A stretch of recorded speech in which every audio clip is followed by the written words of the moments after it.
আসসালামু আলাইকুম। জয় বাংলা সৈনিকেরা সবাই প্রস্তুত আছেন কিনা জানাবেন।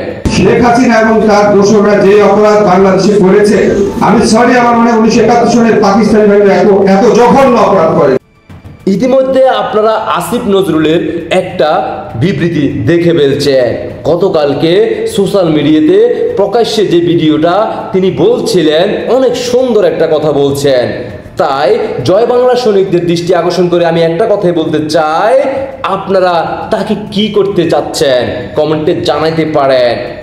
বিষয়টা হচ্ছে, আসিফ নজরুল ইতিমধ্যে বলেছেন গতকালকে 1971 সালে পাকিস্তানের যেভাবে বাংলাদেশে আমাদের 2 লক্ষ মা বোনের ইজ্জতের বিনিময়ে যে বাংলাদেশ স্বাধীন হয়, 30 লক্ষ শহীদের বিনিময়ে যে বাংলাদেশ স্বাধীন হয়, তার চেয়েও নাকি ভয়ঙ্কর রূপে 5 আগস্টের পূর্বে জুলাই আন্দোলনের সময় ছাত্রছাত্রী সাধারণ মানুষদেরকে নাকি হত্যা করছে। মানে ব্যাপারটা আপনার কাছে কেমন লাগতেছে? তাকে কি করলে ভাই আপনারা খুশি হবেন? জয় বাংলা সৈনিকেরা একটু বলে যাবেন। আমার মনের জ্বালার তো বলতে পারতেছি না, কারণ সোশ্যাল মিডিয়াতে এই ধরনের কথা বললে নাকি আবার সমস্যা হয়, তাই মন খুলে বলতে পারতেছি না বর্তমানে সোশ্যাল মিডিয়াতে। কিন্তু এতটুকু বলতে পারি, খোদার কসম করে বলতে পারি, যদি মাননীয় প্রধানমন্ত্রী শেখ হাসিনাও সরাসরি তার পক্ষে নিয়ে কথা বলে, কিন্তু জয় বাংলা তৃণমূল আওয়ামী লীগেরা এই আসিফ নজরুলের মতো রাজাকার উপদেষ্টাকে ক্ষমা কখনো করবে না।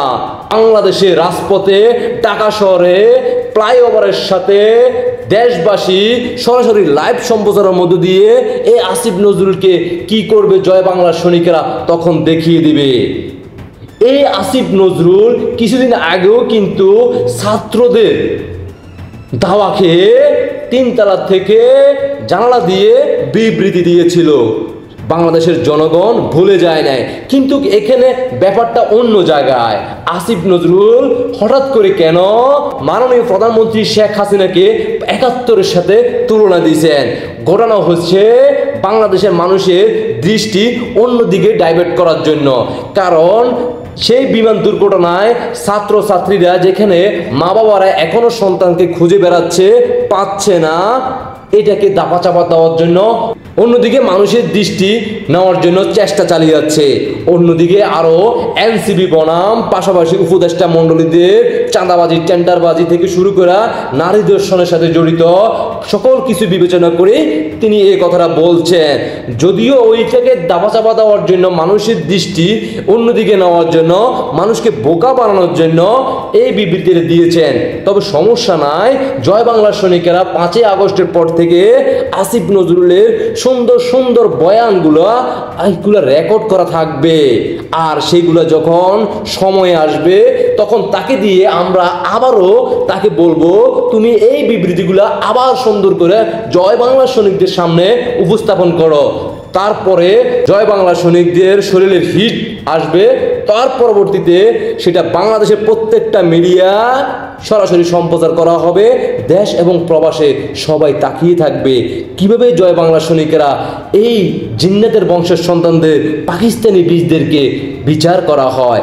তখন জয় বাংলা সৈনিকেরা, 71-এর সৈনিকেরা, মুক্তিযুদ্ধের সৈনিকেরা মাননীয় প্রধানমন্ত্রী শেখ হাসিনার যদিও তার পক্ষে নিয়ে ক্ষমা করে দেয়, সেটা মানবে না, মানার প্রশ্নই আসে না। শুধু সময়ের অপেক্ষা। আসিফ নজরুল প্রস্তুত থাকো। বাংলাদেশের জনগণ, জয় বাংলা সৈনিকেরা তোমার প্রত্যেকটা পশম খুলে খুলে খাবে ইনশাআল্লাহ। সময়ের অপেক্ষা করো। আল্লাহ হাফেজ।